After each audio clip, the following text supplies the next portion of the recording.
Hello everyone, welcome to J M studies.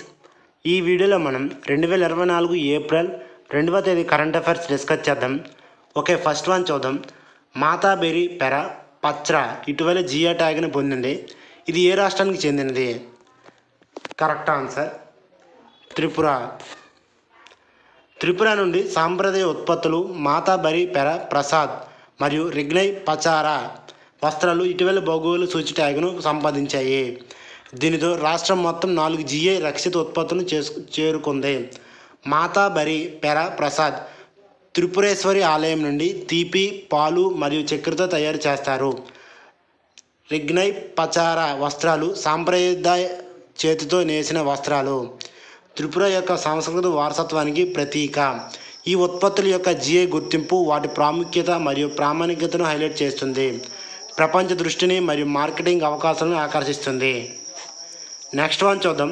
ఇటీవల వార్తల్లో కనిపిస్తున్న కచ్చు తీవు ద్వీపము ఏ 2 దేశాల మధ్య ఉంది? కరెక్ట్ ఆన్సర్ భారత్ మరియు Sri Lanka. Tamil Nadu BJP chief K Annamalai RTI దరఖాస్తు ద్వారా పొందిన పత్రాలు శ్రీలంకతో కచ్చుతీవు ద్వీప వివాదంపై భారతదేశం యొక్క అస్థిరమైన విధానాన్ని వెల్లడిస్తున్నాయి. కచ్చుతీవు పాక్ జలసంధిలోని ఒక చిన్న ద్వీపానికి శాశ్వత నివాసము మరియు మంచినీటి వనరులు లేదు. చారిత్రాత్మకంగా భారతదేశం మరియు శ్రీలంక రెండు నిర్వహించబడుతున్నాయి. 1974 ఒప్పందం దాని సరిహద్దుగా గుర్తించబడింది. భారతీయ మత్స్యకారులు ముఖ్యంగా తమిళనాడు నుండి ద్వీపంపై విరుద్ధమైన వాదనల కారణంగా సవాళ్ళను ఎదుర్కొంటారు. నెక్స్ట్ వన్ చూద్దాం.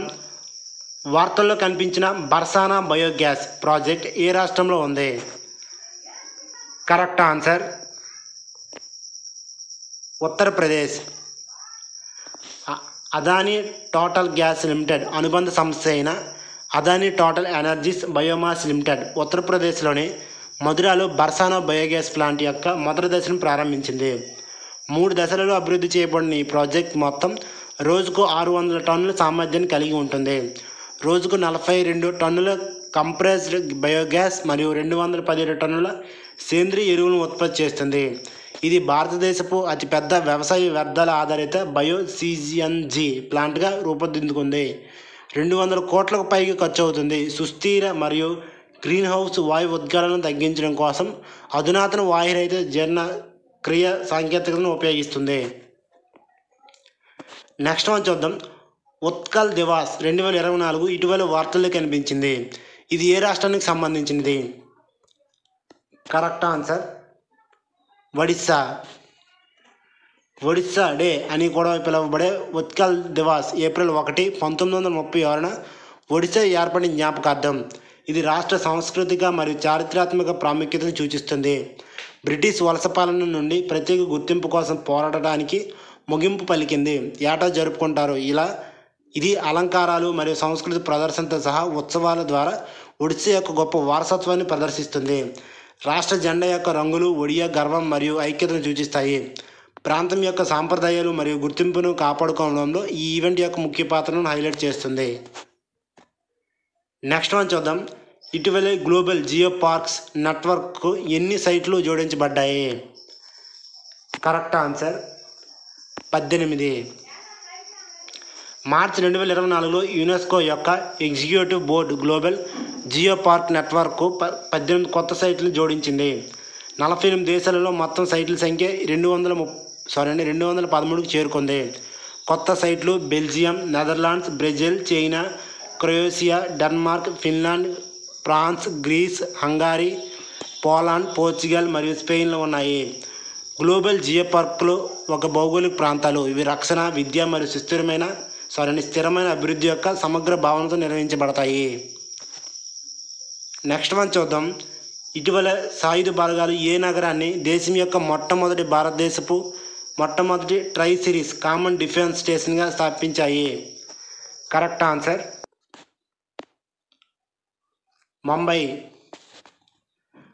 ఆర్మీ, నేవీ మరియు ఇండియన్ ఎయిర్ ఫోర్స్ కోసం ముంబైని భారతదేశ ప్రారంభ ట్రై సిరీస్ కామన్ డిఫెన్స్ స్టేషన్గా మార్చాలని సాయుధ దళాలు ప్లాన్ చేస్తున్నాయి. ఇంటిగ్రేటెడ్ థియేటర్ కమాండ్ స్థాపనకు ముందు సేవల మధ్య ఉమ్మడిని పెంపొందించడం దీని లక్ష్యము. థియోటరైజేషన్ అనేది యుద్ధం కోసం వనరులు ఆప్టిమైజ్ చేయడానికి సైన్యం, వైమానిక దళం మరియు నౌకాదళ సామర్థ్యాలను సమగ్రపరచడం. ఇటువంటి ఆదేశాలు చైనా, రష్యా, యూకే, యుఎస్ మరియు ఫ్రాన్స్ వంటి ప్రధాన దేశాలలో పద్ధతులను ప్రతిబింబించే ఏకీకృత నాయకత్వంలో 3 సేవల నుండి ఆస్తులను మిళితం చేస్తాయి. నెక్స్ట్ వన్ చూద్దాం.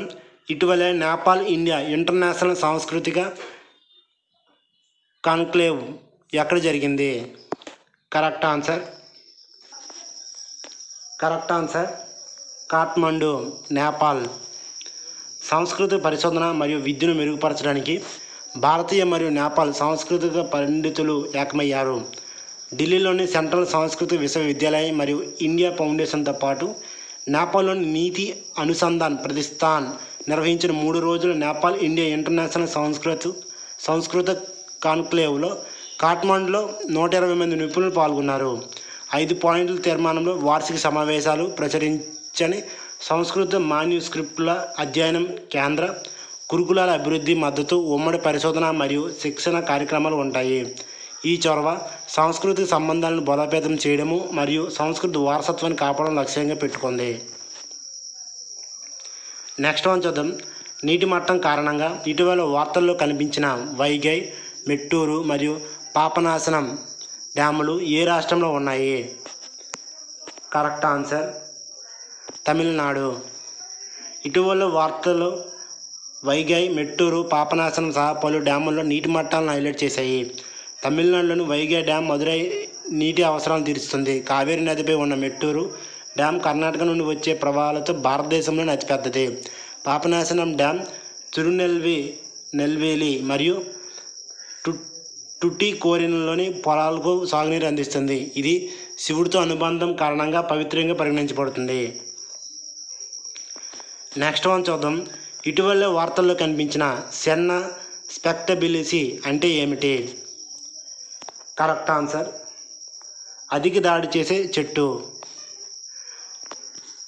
ముదుమలై టైగర్ రిజర్వ్ నుండి అటవశాఖ సెన్నా స్పెక్టబిలిసి అనే అత్యంత ఆక్రమణ వృక్షాన్ని నిర్మూలిస్తుంది.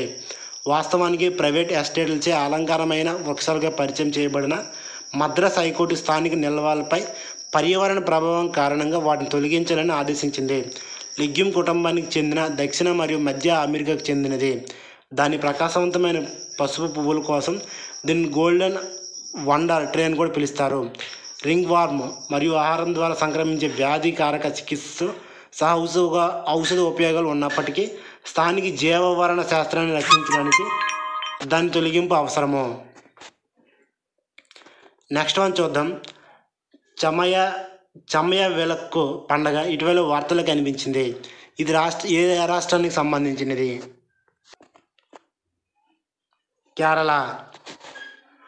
చమయ వెలక్కు లేదా కొట్టం కొలంగర ఉత్సవం కేరళలోని భగవతి దేవిని జరుపుకుంటారు.